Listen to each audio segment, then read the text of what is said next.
تو کوئی اسلامی تعلیمات بتائیں جو اس کی طرف رہنمائی کریں۔ دیکھیں، یہ لڑائی کا معاملہ ہے۔ جب ہم ایک کمپنی میں کام کرتے ہیں اور یہ طے کرے رہتے ہیں کہ مجھے کمپنی میں رہنا ہے، غور سے سنیے گا، تو کمپنی جو بھی قانون بناتی ہے ہم کیا کرتے ہیں، چاہے ہم کو اچھا لگے چاہے ہم کو برا لگے، ہم اپنے باس کی بات مان رہے ہیں۔ اسی درمیان میں ایک کاریگر، ایک ملازم یہ طے کر لیتا ہے کہ کمپنی چھوڑنا ہے، اس کے ساتھ نہیں رہنا ہے۔ اب اس کی کوئی بات بھی بولتا ہے نہیں، میں 8 بجے، میں آپ 10 بجے میری ڈیوٹی ہے، میں 9:45 پہ نہیں آؤں گا بھائی۔ کیوں؟ کیونکہ اس نے طے کر رکھا ہے کہ اگر مجھے نکال دیں یا میں چھوڑنا چاہ رہا ہوں، دونوں وجہ ہو سکتی ہے، تو یہ نکال دیں۔ یہ اگر ایسے بھی کر رہی تو اس کا مطلب تمہارے ساتھ رہنا نہیں چاہیے۔ اس سے اس طریقے سے بات کی جائے کہ اگر آپ میرے ساتھ رہنا پسند نہیں کرتی ہیں تو آپ مجھ سے خلا لے لیجئے، آپ بھی کسی دوسرے آدمی کے ساتھ رہیے، کیونکہ زندگی محدود ہے، آپ بھی انجوائے کر لیجئے، اور میں بھی کسی دوسری عورت سے شادی کر لوں، میں بھی انجوائے کر لوں۔ لیکن یہ کہ میں تمہارے ساتھ، مطلب آپ اپنے ساتھ بھی رکھیں، نہ آپ انجوائے کر سکیں نہ وہ انجوائے کر سکیں۔ ہمارے پاس ایک ہی ریگستان میں دوڑنے کے لیے باٹل دے دی گئی ہے پانی پینے کی، وہی باٹل آپ کے پاس ہے، اسی میں آپ کو گزارا کرنا ہے، یہ ایک ہی لائف ہے، اس کے علاوہ ہمارے پاس کوئی زندگی دوسری نہیں ہے۔ لہذا جس طریقے سے انجوائے کرنا چاہیے، شرعی لحاظ سے انجوائے کرنے کی اجازت ہونی چاہیے۔ پوچھا گیا حضرت میری بیوی کو بچہ پیدا ہونے والا تھا، مائکے گئی تھی، 10-12 مہینے ہو گئے، وہ واپس آنے کو تیار نہیں ہے، کہتی یہیں گھر بنا کر رہو، میں اب کیا کروں، بہت پریشان ہوں، اس کا حل بتائیں۔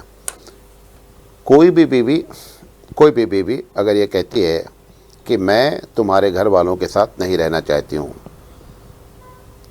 جب کوئی ساس میرا جملہ سنتی ہے تو مجھ سے بہت ناراض ہوتی ہے، جب وہ بہو کی حیثیت سے سنتی ہے تو بہت خوش ہوتی ہے۔ جو میں کہنے جا رہا ہوں، اگر وہ ساس ہوگی تو کہے گی یہ مولانا بہت بیوقوف آدمی ہے، اس کو کچھ عطا پتہ نہیں ہے۔ جب وہ جوان بہو ہوگی تو بولے گی حضرت بہت صحیح بات کرتے ہیں، ہے نہیں؟ ہے کیا مسئلہ؟ عورت کو شرعی لحاظ سے یہ اختیار ہے کہ اگر وہ کہتی ہے کہ میں اکیلے رہنا چاہتی ہوں تو شوہر کو چاہیے کہ اس کو اکیلا رکھے۔ تو اگر وہ اس وجہ سے چلی گئی میں کہ اب تم دوبارہ اپنے گھر لانا چاہتے ہوگے، وہ تمہارے گھر والوں کے ساتھ رہنا نہیں چاہتے، نہیں رہنے کی بہت سی وجوہات ہیں، 95% تو جائز وجہ ہے۔ ہم آتے ہیں، ہم دیکھیں کیسے کرتے ہیں اپنے گھر میں، ہم اپنی بیوی سے کہتے ہیں دیکھو تم میری سیوا کرو نہیں کرو، لیکن میری امی کی سیوا ضرور کرو۔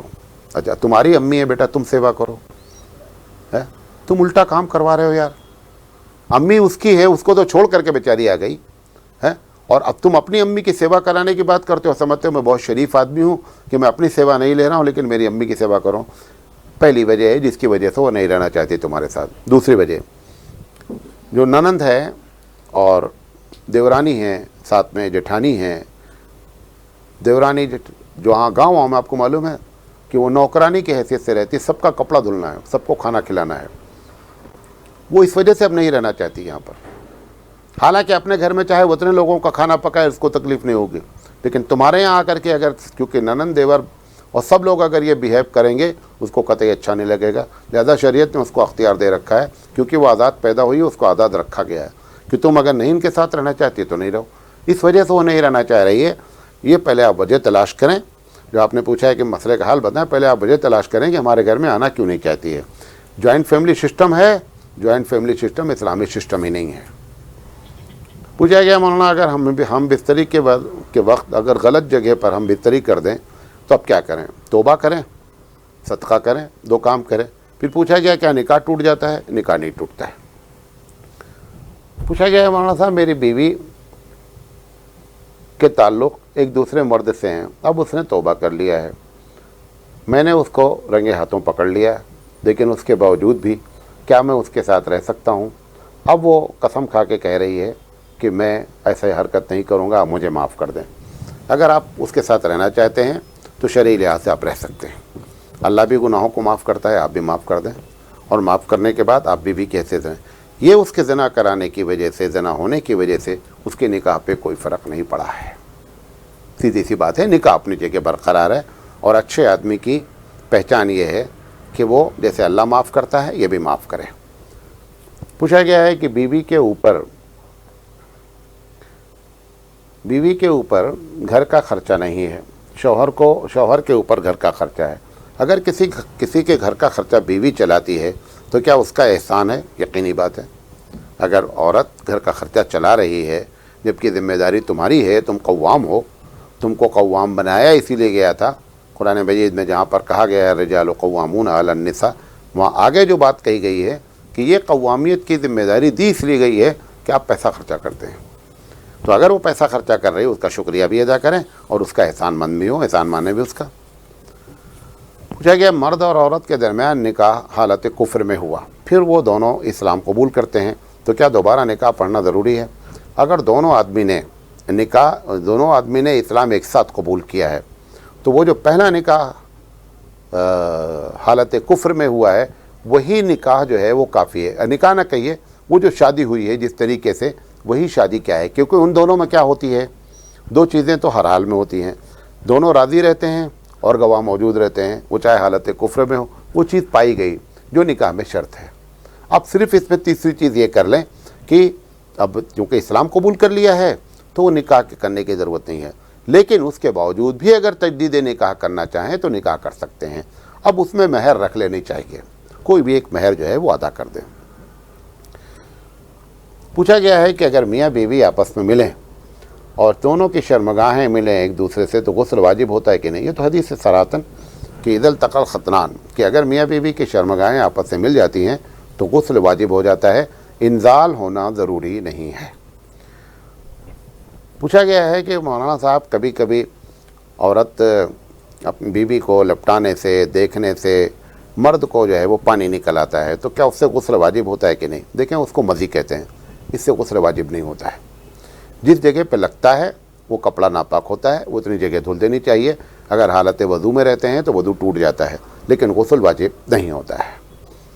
جب تک انزال نہیں ہوتا ہے تب تک غسل واجب نہیں ہوتا ہے، اور یا یہ کہ میاں بیوی کی شرمگاہیں مل جائیں گی تب غسل واجب ہوگا۔ پوچھا گیا اگر میاں بیوی میں جھگڑا ہو جائے اور عورت مائکے چلی جائے تو کیا تب بھی شوہر اس کے خرچ کا ذمہ دار ہوگا؟ یہ شوہر کی ذمہ داری ہوتی ہے کہ اس کا خرچہ برداشت کرے۔ پوچھا گیا طلاق دینے کا شرعی طریقہ کیا ہے؟ بڑا سوال ہے، چھوٹا مختصر سا جواب دینا چاہتے ہیں۔ سب سے پہلے جب میاں بیوی کے درمیان میں نہ بنے تو اسٹیپ بائی اسٹیپ شریعت نے بات کہی ہے۔ سب سے پہلے یہ ہے کہ تنبیہ کریں کہ دیکھیں آپ کی یہ عادت شرعی لحاظ سے غلط ہے، اس کو آپ سدھاریں، اس کو ایک وقت دیں۔ اگر اس درمیان میں وقت نہیں دیتی ہے تو دونوں اپنے بستر کو الگ کر لیں، تنبیہ کے طور پر۔ دوسرا اسٹیپ ہے۔ تیسرا اسٹیپ یہ ہے کہ دونوں کے پیرنٹس کو بلا کر کے میڈیٹر بنایا جائے ایک آدمی، اور میڈیٹر کے ذریعے دونوں کی بات کرائی جائے۔ اگر اس کے باوجود بات نہیں ہوتی بنتی ہے تو ایک طلاق دے، جس وقت طلاق دے اس وقت بیوی پاک ہو، نمبر 1۔ جس وقت طلاق دے ایک، اس وقت اس کا شوہر اپنی بیوی سے نہ ملا ہو، یعنی اس پیریڈ میں، جس پیریڈ میں طلاق دے رہا ہے اس پیریڈ میں اس کی بیوی سے ملاقات نہ ہوئی ہو۔ یہ سنت طریقہ ہے۔ لیکن اگر اس کا کوئی بھی چیز فالو نہیں کیا، جیسا میں نے بتایا 5 کچھ بھی نہیں کرے گا، جس طریقے سے ریوالور چلانے کا ایک طریقہ ہوتا ہے، آپ نے اگر ریوالور چلانے کے طریقے کو استعمال نہیں کیا اور اٹھائے سے مار دیا، گولی نکل جائے گی۔ لہذا کوئی بھی اگر طریقہ آپ نے اختیار نہیں کیا اور آپ نے طلاق دے دیا تو طلاق واقع ہو جائے گی، اس کو بھی نوٹ کر لیں۔ یہ پوچھا گیا ہے کہ شرعی طریقہ کیا ہے، لہذا میں نے یہ شرعی طریقہ بیان کیا کہ ایک طلاق دے دے، اور ایک طلاق دینے کے بعد حالت طہر میں دے، اور اس میں کیا کہتے ہیں وہ اس سے صحبت نہ کیا ہو۔ سب سے بہتر طلاق ہوتی ہے اس کے بعد خاموش رہے، 3 پیریڈ تک کچھ بھی نہ بولے، اپنے آپ طلاق ہو گئی۔ 3 طلاق دینے کی کوئی ضرورت نہیں پڑتی ہے، ایک طلاق سے بھی طلاق واقع ہو جاتی ہے۔ اگر 3 مہینے تک ایک خاموشی اختیار کیے رہا شوہر ایک طلاق دینے کے بعد تو طلاق بائن ہو گئی۔ بیوی کو یہ اختیار ہے کہ دوسری جگہ نکاح کر لے۔ شوہر اگر چاہے تو بیوی اگر آنا چاہے تو بغیر کسی حلالہ کے دوبارہ نکاح میں لے لے۔ یہ سب سے عمدہ طلاق کا طریقہ ہوتا ہے، جس کو لوگ جانتے بھی نہیں ہیں اور نہ استعمال کرتے ہیں، کیونکہ ان کو ایک ہی بات بتا دی گئی ہے کہ 3 مرتبہ طلاق دینے سے بیوی کا چھٹکارا ہو جاتا ہے، 1 مرتبہ طلاق دینے سے بھی بیوی سے چھٹکارا مل سکتا ہے۔ اسی طریقے سے اس سے بھی آسان طریقہ یہ ہے کہ بیوی خلا لے لیں، ایک جیسے خلا لے گی فوراً کیا ہو جائے گی، طلاق بائن ہو جائے گی۔ کبھی بھی بیوی اپنے شوہر کے پاس آنا چاہتی ہے، رہنا چاہتی ہے، نکاح کر لیں دوبارہ آ جائیں. اس میں بھی یہی ہے, نکاح کر لیں دوبارہ آ جائیں. یہ سب سے آسان طریقہ ہوتا ہے. پوچھا گیا ہے کہ حضرت گورنمنٹ نے 3 طلاق کو جو ہے وہ غیر قانونی قرار دیا ہے, تو اب گورنمنٹ کی بات مانی جائے یا شریعت کی بات مانی جائے؟ گورنمنٹ کی بات یہ مانی جائے کہ 3 طلاق اکٹھا نہ دی جائے. اچھی بات ہے. گورنمنٹ کے اس قانون سے ایک فائدہ یہ ہوا کہ طلاق کا پرسنٹیج ڈاؤن ہوا, جس سے مسلمانوں کا نقصان نہیں ہوا ہے. اچھا, اور دوسرا جو گورنمنٹ چاہ رہی تھی کہ 3 طلاق ہونے کے بعد طلاق نہ ہو, کیونکہ وہ شرعی لحاظ سے طلاق دیتا ہے, لہذا 3 طلاق اگر اکٹھا بھی دیتے تو بھی وہ اپنے طور پر دونوں جانتے ہیں کہ طلاق ہو گیا ہے. تو گورنمنٹ کو کچھ حاصل نہیں ہوا اس میں, صرف ان عورتوں کو حاصل ہوا جو شرارت کرنا چاہتی تھیں اپنے شوہر کو پھنسانے کے لیے, ستانے کے لیے. ان کے لیے فائدہ ہوا ہے کہ وہ 3 طلاق اگر اکٹھا دے دیں گے, جا کر کمپلین کر دیں گے, ثابت کر دیں گے 3 طلاق دیا انہوں نے, تو شوہر اندر ہو جائے گا. بس یہ ایک فائدہ ہوا ہے. ورنہ مجھے جہاں تک معلوم ہوا ہے کہ 3 طلاق دینے کے بعد میاں بیوی خود آپس میں کہتے ہیں کہ ٹھیک ہے گورنمنٹ نے جو کچھ بھی کہا ہے لیکن ہمارا طلاق ہو گیا ہے, لہٰذا آپ اپنی جگہ رہیے, میں اپنی جگہ رہوں. تو شریعت کا منشا حاصل ہو گیا, نمبر 1. نمبر 2 کیا ہوا؟ اب شوہر یہ ڈرتا رہتا ہے کہ اگر اکٹھا دے دیا اور کہیں یہ تھانے چلی گئی تو میں اندر ہو جاؤں گی, لہٰذا طلاق کا پرسنٹیج کم ہو گیا. تو اللہ تعالیٰ کے ہر کام میں مصلحت ہوتی ہے, اس کو ایسا. یہ الگ بات ہے جو کچھ انہوں نے کیا غلط کیا, غلط نیت سے کیا, ان کو گناہ ملا, نتائج دوسرے برآمد ہوئے, وہ ایک الگ مسئلہ ہے. پوچھا گیا اگر بیوی شوہر کی ازواجی ضرورت پورا نہیں کرتی ہے تو کیا شوہر کو دوسری شادی کر سکتا ہے یا گھٹ گھٹ کے جینا چاہیے؟ یہ جو پوچھا گیا ہے اگر ازواجی ضرورت پوری کرے تو بھی دوسری شادی کر سکتا ہے. دوسری شادی کے لیے یہ کنڈیشن تو ہے نہیں کہ پہلی بیوی آپ کی ازواجی ضرورت نہ پوری کرے تب آپ شادی کریں. یہ تو لوگ, عورتوں کو غلط مسئلہ معلوم ہو گیا ہے, مردوں کو بھی غلط مسئلہ معلوم ہے. وہ سمجھتے ہیں کہ جب تک پہلی بیوی ہم کو اجازت نہ دے, جب تک کوئی وجہ نہ ہو, تب تک ہم دوسری شادی نہیں کر سکتے. میں یہ نہیں کہہ رہا ہوں دوسری شادی, وہ کہیں گے تو بھی آپ نہیں کر سکتے, آپ ڈرتے ہیں.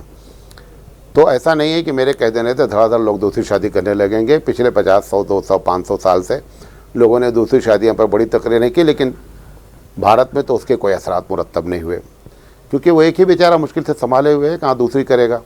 لیکن میں آپ کو بتانا چاہتا ہوں کہ یہ جو عورت سمجھتی ہے کہ بغیر میری اجازت کے شادی کر لیے شادی ہو جاتی ہے, ہم کو چھپا کر شادی کر لیے تو بھی شادی ہو جاتی ہے, ہم کو ہمارے پیرنٹس کو بتایا نہیں شادی کر لیے تو بھی شادی ہو جاتی ہے. شادی کے لیے جتنی چیزیں آپ کہہ رہے ہیں وہ کوئی شرط ہی نہیں ہے. یا یہ کہ بعض لوگ جو غیروں کے سامنے اسلام کی مدافعت کرنے میں اپنے آپ کو کمزور محسوس کرتے ہیں, تو وہ اس طریقے سے بات کرتے ہیں کہ اسلام نے دوسری شادی کی اجازت دی ہے لیکن بہت سے شرائط رکھے ہیں, کوئی شرائط نہیں رکھے. اور ہم کو اس بات کو ڈنکے کی چوٹ پر کہنا چاہیے کہ ہم نے بغیر شرائط, دیکھیں غور سے سنیں میرے جملے کو, اسلام نے بغیر شرائط کے دوسری, تیسری, چوتھی شادی کی اجازت دی. اس کے باوجود بھی دنیا میں اور خاص کر بھارت میں 4% لوگ بھی ایسے نہیں ہیں جن کے پاس 4 بیویاں ہوں 0.1% بھی نہیں, 3 بیویاں ہوں 0.1% بھی نہیں, 2 بیویاں ہوں وہ زیادہ 4 اور 5% کے بیچ میں ہیں. آپ اگر میرے ڈاٹا کو دیکھنا چاہتے ہیں صحیح ہے کہ نہیں صحیح ہے, آپ ایک دن بیٹھ کر کے اپنے رشتہ داروں کا نام نوٹ کر لیجئے اور پھر ان کے سب کے آگے لکھیے 1 بیوی, 2 بیوی, 1 بیوی, اور آپ کو پرسنٹ معلوم ہو جائے گا. آپ 100 رشتہ دار کے نام لکھیے, 100 اپنے رشتہ دار, ہر آدمی اپنے رشتہ دار 100 کا نام لکھ لے, اور 100 کا نام لکھنے کے بعد دیکھ لے کہ کتنے لوگ ہمارے رشتہ دار ہیں جو 4 شادی کیے ہوئے ہیں, 2 شادی کیے ہوئے ہیں, 3 شادی کیے ہوئے ہیں. آپ کو پرسنٹیج نکل آئے گا. تو آپ کو کسی غیر سے مدافعت کرنے میں آپ کو اپنا سر جھکانے کی اور شرمندگی کی کوئی ضرورت نہیں ہے, بلکہ آپ کو فخر سے کہنا چاہیے کہ اسلام نے اجازت دی, اس کے باوجود مس یوز نہیں ہوا. تم نے کیا کیا, تم نے اجازت نہیں دی اور 49% گرل فرینڈ رکھے ہوئے ہیں. تم نے اجازت نہیں دی اور اس کے باوجود 49% تمہارے پاس کیا ہے, دوسری بیوی ہوتی, اور وہ بھی گرل فرینڈ کی کیا ہے, کوئی وہ نہیں ہے کہ 1 ہو کہ 2 ہوں, معلوم نہیں کتنی ہے, اور کوئی رائٹ نہیں ہے. اگر ہم نے دوسری شادی رکھی ہے اس کو وراثت میں حصہ ہے, دوسری شادی رکھی ہے اس کا خرچہ ہمارے اوپر ذمہ ہے. اگر وہ مر جاتی ہے تو ہم اس کے بچے ہم سے پیدا ہیں, ہمارا پورے وہ بچے ہوئی ہمارے ہیں. یہ ساری چیزیں اسلام نے. اگر گرل فرینڈ سے بچہ پیدا ہو جائے وہ بول دے ہاں ہم سے کیا مطلب ہے, ختم ہو گئی بات, کہانی جاؤ.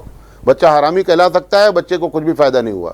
ہم نے اگر شادی کر کے بچے کو لیا, اس کے نام کے آگے کم سے کم اس کو ہماری ولدیت لکھنے کا پورا رائٹ دیا اسلام نے. لہذا اس کو سمجھنے کی کوشش کریں. وآخر دعوانا ان الحمدللہ رب العالمین.